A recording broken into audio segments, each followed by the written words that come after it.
అశ్వ సంవత్సరంలో కైలాస యాత్ర Sri Gayatri tours and travels 8977349696. నమస్తే, welcome to its you TV. నేను మీ సాయి. ప్రస్తుతం చర్లపల్లి విజయారెడ్డి కేసు అయితే కొలిక్కి వచ్చింది అనుకోవచ్చు. మొత్తం విచారణ అయితే కొనసాగుతూ ఉంది. ఇప్పటికే 200 మందిని కూడా విచారించినట్లుగా కూడా పోలీసులు తెలిపారు. అయితే మొత్తం రైల్వే స్టేషన్కి సంబంధించి అదేవిధంగా వాళ్ళ ఇంటి దగ్గర మొత్తం కూడా సీసీటీవీ ఫుటేజ్ మొత్తం పరిశీలించారు. అయినప్పటికీ కేసు ఏది కూడా దొరకట్లేదు, క్లూ దొరకట్లేదు. ఎందుకు చనిపోయిందో ఒక మిస్టరీగా మారింది. అసలు ఎందుకు చనిపోయిందో ఒక ఆలోచనలో పడ్డారు, డైనమోలో పడ్డారు పోలీసులు అని చెప్పుకోవచ్చు.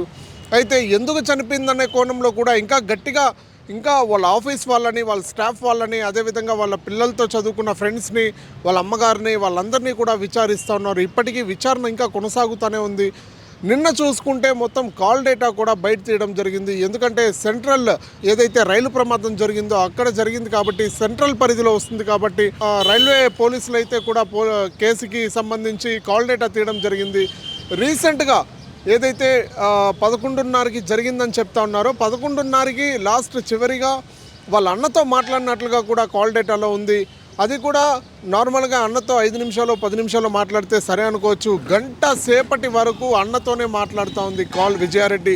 ప్రస్తుతం దాని మీద విచారణ అయితే కొనసాగుతూ ఉంది. ఈరోజు విచారణకి వాళ్ళ అన్న చిరంజీవిని కూడా విచారణకి పిలుస్తారంటూ కూడా సమాచారం అందుతూ ఉంది. అయితే ఆ చిరంజీవిని క్వశ్చన్లు ఏం అడుగుతారు, అయితే ఏమేమి జరుగుతూ ఉంది, అసలు ఏం మాట్లాడింది, 1 అవర్లో మీతో ఏం మాట్లాడారు, కేసు గురించి ఏం మాట్లాడారు, అదేవిధంగా ఎందుకు చనిపోతా ఉన్నాను, ఈ కారణాలు ఏమన్నా చెప్పారా, ఈ కోణంలో కూడా విచారణ అయితే కొనసాగుతూ ఉంది. ఇప్పటికీ చాలామందికి ఎవరైతే చాలామందికి ఆంధ్రాకు సంబంధించి కావచ్చు, తెలంగాణకు సంబంధించి కావచ్చు, మొత్తం 2 స్టేట్లే కాకుండా యావత్ భారత్ మొత్తం కూడా ఈ విజయారెడ్డి కేసు మీదే చూస్తూ ఉంది. ఇప్పటికీ కొలిక్కి రాకపోవడంతో ఇప్పటికీ వారం రోజులు పూర్తవుతూ ఉంది. 1 రోజు 2 రోజులు అనుకుంటా ఉంటే ఇంత బలగం పనిచేస్తూ ఉంది పోలీస్ బలగాలు. ఇప్పటికీ కేసు కొలిక్కి రాకపోతే ఇంకా అనుమానాలు వ్యక్తమవుతూ ఉన్నాయి. అసలు ఏం జరుగుతూ ఉంది, అసలు ఎందుకు చనిపోయింది అనే కోణంలో కూడా ఇంకా విచారిస్తూ ఉన్నారు. అంటే 1 డే 2 డేస్లో సెంట్రల్ పోలీసు వాళ్ళు అనుకుంటే పెద్ద పనేం కాదు అది. కాల్ డేటాలు బయట తీయడం, చాట్ బయట తీయడం పెద్ద మ్యాటర్ కాదు అది. ఎందుకు ఇంకా బయట రావట్లేదు, అసలు ఏం జరుగుతుంది అంటే కాల్ డేటా బయట రాకుండా, చాట్ బయట రాకుండా ఇంకా ఏం జరుగుతుంది అనే కోణంలో కూడా విచారిస్తూ ఉన్నారు. అయితే విజయారెడ్డి మొత్తం కూడా ఫోన్కి కావచ్చు, అదేవిధంగా ల్యాప్టాప్కి కావచ్చు, మొత్తం కూడా పాస్వర్డ్లు ఉండడంతో ఇంకా కేసు ఇంకా స్ట్రాంగ్ అయింది. అదేవిధంగా కేసు కూడా ఇంకా లేట్ అయ్యే విధంగా కూడా చెప్పుకోవచ్చు. ప్రతిదానికి వాట్సాప్కి కావచ్చు, అదేవిధంగా నార్మల్ ఫోన్కి కావచ్చు, అవన్నీ కూడా పాస్వర్డ్లు పెట్టడంతో అవన్నీ ఫోరెన్సిక్ డిపార్ట్మెంట్కి పంపించి అవన్నీ వెరిఫై చేయించి పాస్వర్డ్ లాక్లు ఓపెన్ చేయించి అవన్నీ కాల్ డేటా తీయాల్సి ఉంది. ఇంకా కూడా మామూలుగా సాధారణంగా కాల్ డేటా అంటే కాల్ సెంటర్లోనో పోలీసులు అనుకుంటేనో, ఎస్పీ అనుకుంటే అవుతుంది, పని అవుతుంది, కానీ అది కాదు.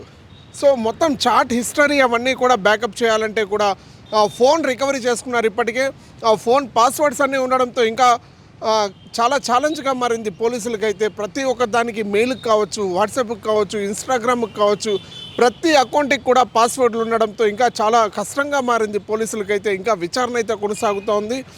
ప్రస్తుతం ఈరోజైతే వాళ్ళ అన్న ఎవరైతే విజయారెడ్డి అన్నున్నారో చిరంజీవి, ఆయనైతే విచారణకి పిలవనున్నారు పోలీసులు. అయితే పిలిచి ఏం మాట్లాడతారు, ఏ క్వశ్చన్లు అడుగుతారనే అంశంలో కూడా వేచి చూడాల్సిన పరిస్థితి ఇంకా ఉంది. అయితే విజయారెడ్డి కేసు కొలిక్కి వచ్చింది అనుకోవచ్చా అంటే సమాధానం చిరంజీవి దగ్గరే ఉంది. చిరంజీవి ఏం చెప్పబోతూ ఉన్నారు, అసలు ఆ రోజు 1 అవర్ కాల్లో ఏం మాట్లాడారు, అసలు అంటే రైల్వే స్టేషన్లో ఉన్నప్పుడు వాళ్ళ అన్నకి ఏం వినిపించలేదా? మామూలుగా సాఫ్ట్వేర్ జాబ్ చేసుకునే అమ్మాయి మామూలుగా 11 గంటలకు ఎక్కడ ఉంటుంది, ఇంట్లో ఉంటుంది. ప్రతిరోజు వాళ్ళ అన్నకు కూడా తెలుసు అది. 11 గంటలకి రైల్వే స్టేషన్లో ఉంటే ట్రైన్ శబ్దం వినపడలేదా? టీలు అమ్ముతూ ఉంటారు, సమోసాలు అమ్ముతూ ఉంటారు, అవన్నీ సౌండ్లు వినిపించలేదా నిజంగానే అన్నకి? అంటే రైల్వే స్టేషన్లో ఉందని తెలుసు, కానీ ఎక్కడికి వెళ్తూ ఉంది, ఏం చేస్తూ ఉంది, ఎందుకు వెళ్ళింది రైల్వే స్టేషన్కి? సరే మానసిక ఒత్తిడి, చనిపోయింది అనుకుంటే ఓకే, చనిపోయింది అనుకోవచ్చు. పిల్లల్ని కూడా సైతం తీసుకెళ్ళి చనిపోవడం అంటే ఆషామాష కాదు.